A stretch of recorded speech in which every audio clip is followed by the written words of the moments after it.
क्या प्रॉब्लम है मेरे अंदर है? मेरे लंबे लंबे दांत हैं, लंबे लंबे नाखून हैं, मेरे मेरे मेरे पैर पीछे हैं, लंबी पूंछ है, नहीं है ना?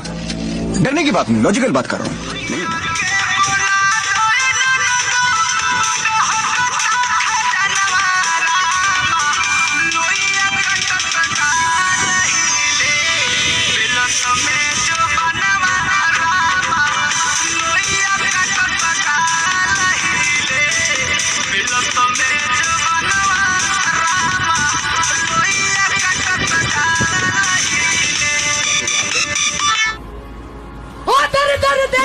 टुकड़े मंगदा उते मंग के करदा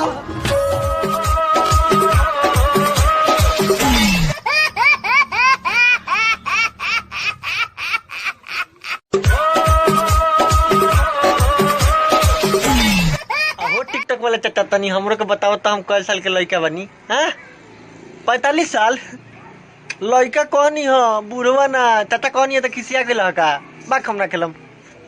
सब लॉकडाउन के चक्कर में ही होता है। होते सवेरे पिया जइहा बाजारिया